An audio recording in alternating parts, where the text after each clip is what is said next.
Bonjour les artistes, j'espère que vous allez bien. Je suis content de vous retrouver pour la question de la semaine. Aujourd'hui, je réponds donc à une question sur la peinture acrylique. Question aussi qu'on m'a posée plusieurs fois. Donc, quelle est la peinture qu'il faut acheter, la peinture acrylique qu'il faut acheter quand on est débutant? Qu'est-ce qui est le plus approprié finalement? Alors, pour vous répondre, je vais résumer des points que j'ai déjà abordés dans mes vidéos. Donc, je vais vous mettre les différents liens où vous pouvez retrouver les vidéos et les articles sur ma chaîne. Donc ce qu'il faut savoir, quand on fait de la peinture acrylique, on va dire qu'il y a essentiellement deux grandes familles de peinture, dont une famille qui va pouvoir contenir plusieurs types de peinture.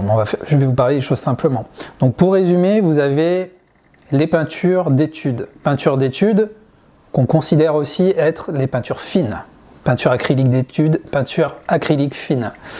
Ce sont les peintures que vous allez utiliser quand vous êtes en apprentissage, quand vous êtes débutant et que vous êtes en train d'apprendre la peinture acrylique, c'est normalement une peinture qui est faite pour cette pratique-là.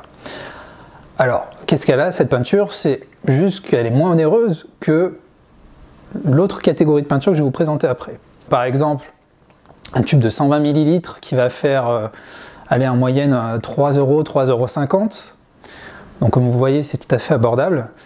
À la seule différence que cette peinture est censée avoir un pouvoir recouvrant pas trop élevé, le broyage des pigments, le chargement en pigments va pas être très élevé, le broyage va être un peu plus grossier.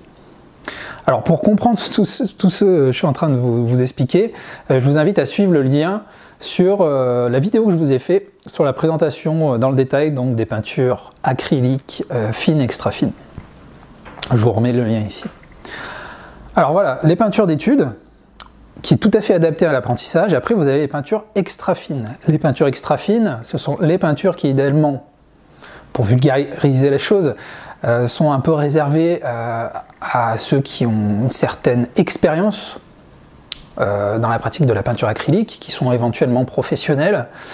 Et cette peinture est beaucoup plus onéreuse. La différence, c'est que le pigment, elle est beaucoup plus chargée en pigment, le broyage du pigment est beaucoup plus méticuleux, donc vous avez une peinture qui va être finalement beaucoup plus opaque, qui peut être un peu plus intense, un peu plus brillante, enfin après ça dépend des finitions. Elle peut vieillir un peu mieux dans le temps, enfin elle a plein de propriétés qui caractérisent en fait cette peinture un peu haut de gamme. Alors, pour répondre à la question, quand on est débutant, je ne pense pas... Oui, effectivement, moi je pense qu'il faut opter pour des peintures d'études. Alors, comme je vous parlais des peintures d'études ou les peintures fines, après vous avez des peintures vraiment scolaires, peintures d'études, qui sont vraiment à quelques euros le tube. C'est-à-dire, la question à la base était basée là-dessus. C'est-à-dire que sur un tube qui, des fois, la question m'a été posée sur un tube à Cultura qui vaut 2 € les 110 ml.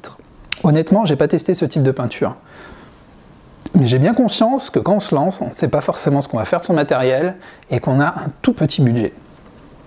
Pour ne pas se décourager, comme vous le savez, je vous ai toujours dit, achetez du matériel bon marché pour commencer. Ça vous permet de vous faire la main sans créer la moindre frustration. Donc aujourd'hui, je vais soutenir ce point en disant, effectivement, prenez des tubes, je parle bien pour les débutants, prenez des tubes vraiment peu onéreux, que quelques euros. Si vous trouvez des tubes à 2 € les 110 ml comme à Cultura, c'est très bien, parce que ça va vous permettre d'utiliser de la peinture, vous n'aurez pas forcément peur de gaspiller au départ, et ce qui est très important. Après, ce qu'il faut savoir, c'est que dans les autres peintures que l'on juge fines, moi par exemple, je suis professionnel, et comme beaucoup de professionnels, j'utilise encore des peintures fines. J'utilise un peu les deux, mais effectivement, même de très grands artistes travaillent encore la peinture fine et pas forcément la peinture extra fine. Alors pourquoi? Parce que moi dans les peintures fines j'ai trouvé des marques et beaucoup les utilisent, c'est soit Amsterdamer ou les gammes d'études de Liquitex. Vous avez des gammes qui sont plein de références, vous avez plein de couleurs et honnêtement elles ont une bonne opacité, donc c'est-à-dire que si vous les utilisez bien, si vous les diluez pas trop, si vous n'utilisez pas de produits un peu spéciaux, tout va bien se passer, c'est-à-dire que vous allez avoir une belle peinture qui peut être très intense. Regardez certaines de mes toiles, je veux dire en termes d'intensité, voilà, il y a des tableaux qui sont très intenses, très lumineux, et pourtant j'utilise une peinture d'étude, une peinture fine. C'est-à-dire que je ne suis pas en bas de la gamme des peintures d'études, mais je suis sur une bonne peinture d'études, on va dire. Donc voilà, c'est des peintures qui peuvent vraiment vous donner beaucoup de satisfaction et qui vous donnera un résultat tout à fait satisfaisant. Avec un bon indice d'opacité, une peinture qui vieillira très bien dans le temps, plusieurs dizaines d'années sans problème. Et voilà. Donc pour commencer, miser sur les tubes effectivement à petit prix et petit à petit monter en gamme très doucement et essayer d'avoir un cheminement logique effectivement sur le matériel. Pareil pour ce qui est du châssis. Les châssis, c'est bien soit de tester, comme je vous ai dit, sur du petit matériel, du carton toilé ou des feuilles même à fort grammage et après passer sur la toile. Ou alors, si vous voulez systématiquement peindre tout de suite sur la toile, vous pouvez prendre de la toile petit budget. Alors vous allez en trouver, même des fois 2 € le châssis, des tout petits châssis, mais alors attention, attention, les premiers prix en châssis par contre c'est très différent.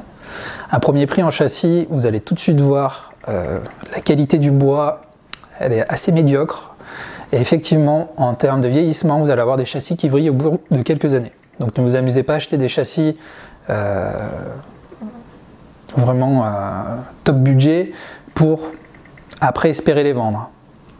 Ça c'est important, parce que si l'acquéreur vous rappelle, si vous avez ce type de châssis, vous verrez qu'après les acquéreurs vont vous appeler en disant « Voilà, mon châssis a vrillé, qu'est-ce que je fais ?» etc. Et là vous allez être très coincé, ça va être très compliqué. Voilà, mais c'est un autre sujet. En tout cas, j'espère que la question de la semaine vous aura plu et que je vous aurai donné quelques infos si vous vous questionnez sur le choix de vos tubes de peinture. Pour ceux qui ne me connaissent pas, je m'appelle Anthony Chambaud, je suis artiste peintre. Je propose donc sur mon blog et ma chaîne YouTube des tutos, des infos et je partage avec vous ma vie d'artiste peintre. Et j'ai aussi créé un guide qui est gratuit, qui fait 20 pages que vous pouvez télécharger, qui est en fait un document dans lequel je recense tout le matériel que j'utilise pour ma pratique de la peinture abstraite à la peinture acrylique. Je vous donne aussi mes petits tuyaux, mes petits secrets. Voilà, vous pouvez le télécharger gratuitement en cliquant ici. Je vous remercie d'avoir regardé cette vidéo et je vous dis à très bientôt.